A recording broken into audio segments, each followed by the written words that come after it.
Breaking right now, those hypocrites are preparing to commercialize the children in 2026. Nothing else could explain not only the release of this truly weird Christmas photo, where pretty much you see the children in full, like, come on, give this game up. But at the same time, Harry and Meghan have also announced that they will be rebranding their Archie Foundation, changing the funding structure in order to let the 4-year-old and the 6-year-old get involved in their fundraising effort. In other words, I'm going to translate for you. The money is running out. The interest is waning. Despite everything Prince Harry has said about trying to protect the identity of Archie and Lily, Meghan has won the battle. He's even describing his own child as a little African.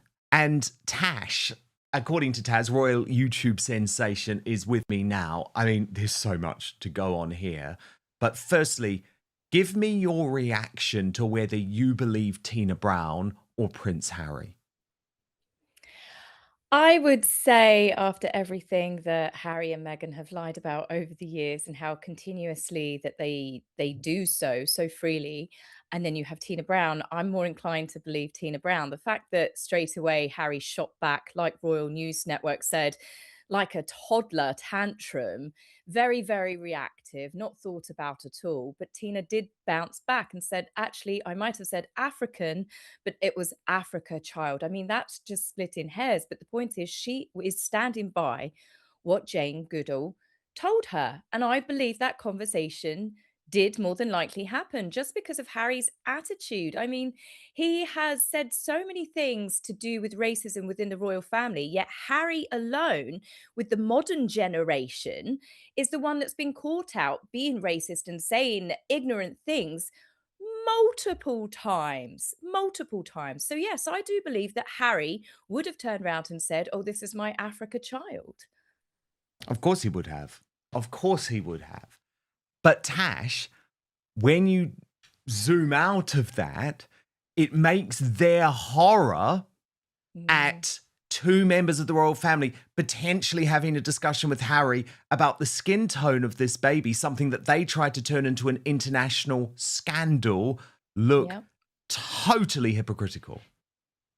Completely ridiculous. It is completely ridiculous. And I know everybody's gone over that conversation so many times because it's completely normal to wonder what your child is going to look like, which parent it's going to take after. But yes, I mean, it does make all of their claims of racism. They try to turn that simple question that so many people just wonder, they think about, even conversations between husbands and wives or the mother and father, who's the baby, whose nose it going to have? And they try to turn it into a way to burn the monarchy to the ground. There's talking about racism coming from within, and it was just a normal conversation. It does undo a lot of what they said, but I think now, so many years later, I don't think many people really believe what they told Oprah had any truth to it whatsoever. I mean, they've done so many allegations and accusations at the royal family. And as I said, Harry, with all of the incidences that he's been caught out in, not just when he was in the army, but afterwards. I think with Chelsea Davy, he said in a conversation about, well, she's not black, And then I think he even went up to a comedian, was it Stephen Amos, after a show, and turned around and said, you don't sound like a black chap. I mean, if anybody is racist in that family, not obviously counting the infamous, the uniform and everything else, he's just a walking hypocrite. He is the biggest hypocrite. They both are. There are definitely a whole track record of racism allegations against Harry. What's so interesting to me about this, though, Tash, is yet again, they are the ones declaring war here. Like, actually, it was a relatively soft conversation between Tina Brown and Katie Couric. I wouldn't say that Tina Brown, and the way that she made that revelation, was trying to suggest that Harry was racist in any way. But because they are so hypersensitive, Tash, because of the claims that they have made, yet again, this gets blown up. This gets turned into scandal number one. They try to claim that Tina Brown is lying about what Jane Goodall told her. Now, that's pretty offensive because When you think about it, Tina Brown was meeting with Jane Goodall in September. That was literally weeks before her death, right? In October. So you'd imagine they're pretty close. Can we really believe that Harry and Meghan were that close to Jane Goodall, given they didn't even bother to attend her funeral? So again, I find it highly offensive. Tina Brown has obviously dealt with this in a dignified manner. And this is someone, by the way, who has decades of journalistic credibility. So the idea that we're going to take Harry and Meghan's word for it, given how much their word has been trashed, and I will just say, Tash, Diana would have been disgusted because, of course, she was close with Tina Brown. Yes, that's very true. I mean, it is the whole story with them. It's the boy who cried wolf. No one's going to believe them anymore. They've told too many lies over silly little things, over big, huge things, and it's continuous. It's that expression, if the lips are moving, then someone's still lying. I mean, it is unbelievable the amount of things that they have been caught out with telling lies about. And even when Jane Goodall died, let's not forget that they did the big statement. So they got themselves into the media. They gave a press release talking about how much she meant to them and their family. But Jane Goodall herself had actually spoken to People magazine saying, I only met them a couple of times. I think it's so ridiculous that people make out that Harry and I are close when we're not. So again, it's Harry and Meghan trying to manipulate even a woman's passing and death. And yet they throw this accusation at Tina Brown saying, how dare she? Because Jane's not here to defend herself because she's now passed away. I mean, they put a statement out there trying to make themselves out that they were really, really close to this woman. They really should pick their battles. And as Brittany said at Royal News Network, they need to stop fighting back over silly little things because it causes the Streisand effect. Now people are looking harder.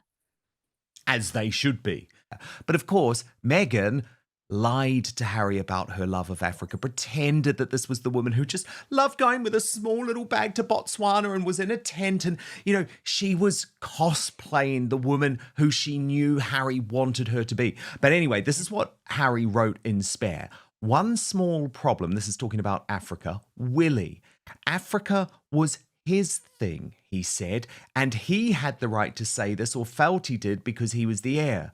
It was ever in his power to veto my thing, and he had every intention of exercising, even flexing, that veto power.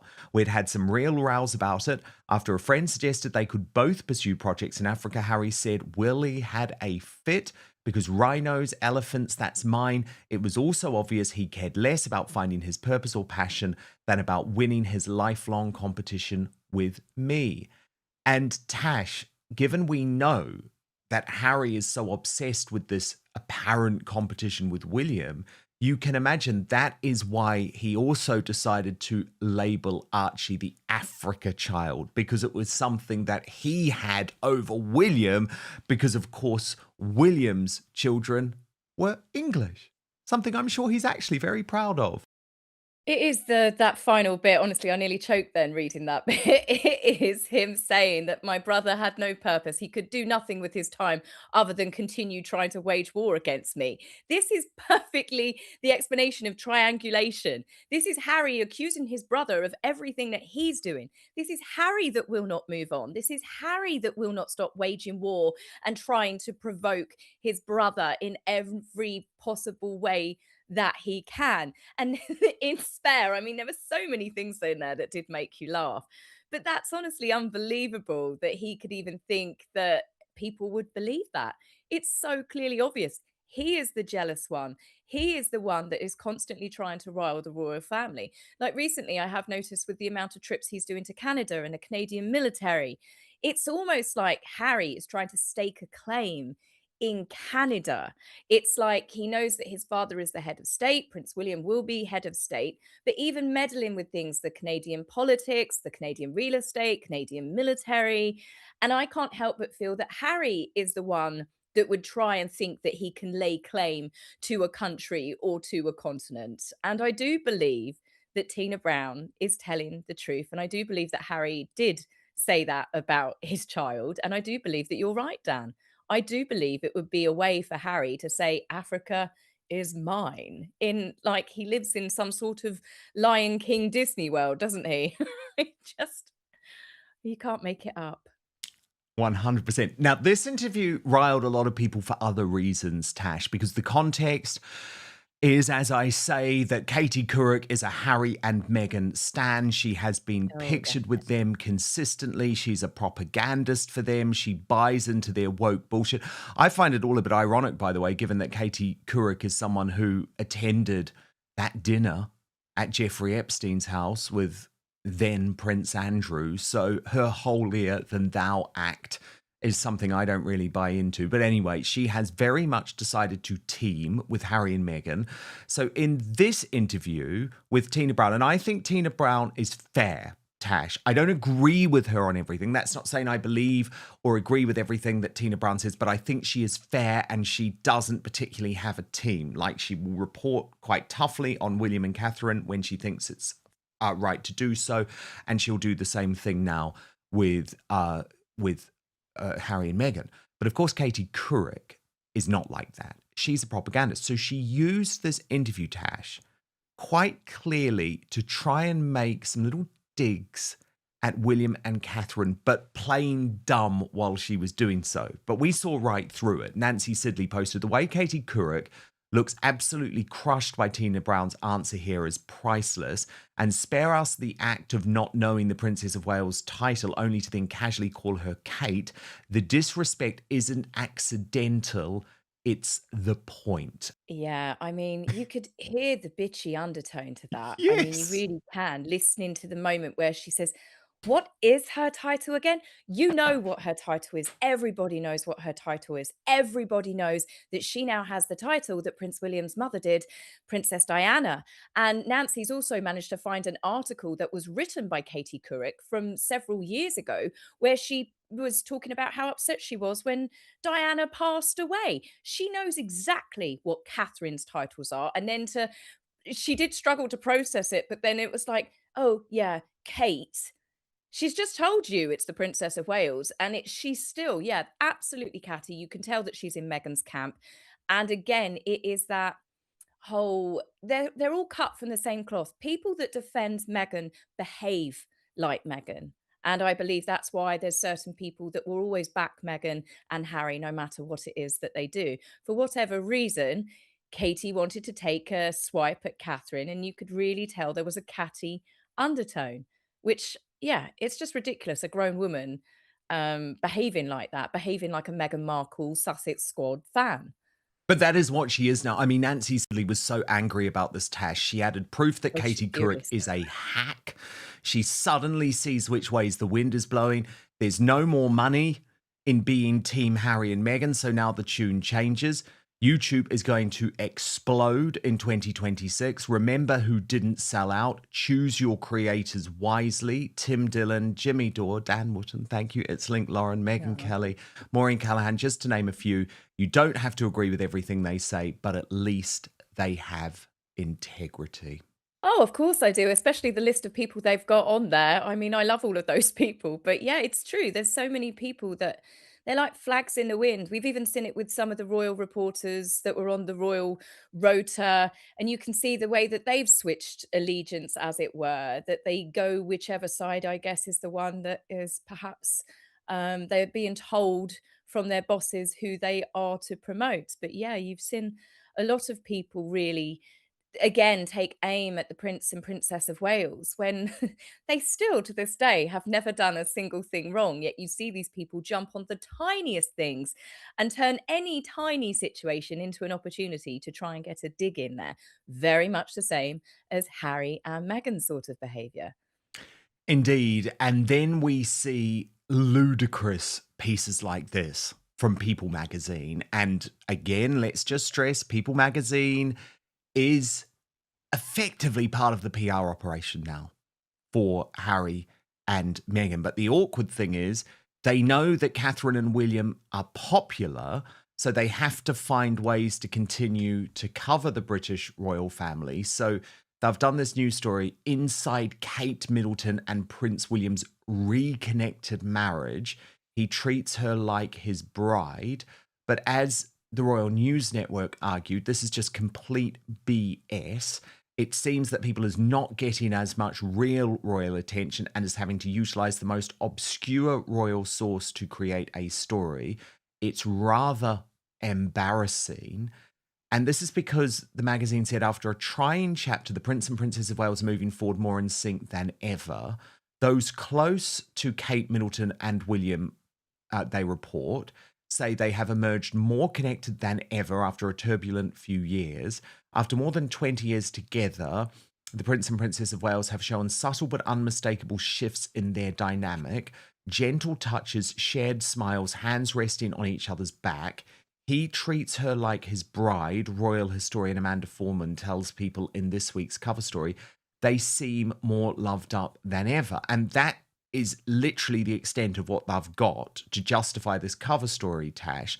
But I think the point that the Royal News Network was making quite importantly there is that this is a hit job, actually, because the suggestion inside Kate Middleton's and Prince William's reconnected marriage is to suggest that at some point it wasn't connected, yet the story doesn't back that up whatsoever. But this is no longer a magazine that can be trusted because, as we know, Tash, it now drives 20% of all traffic to Meghan Markle's as ever website.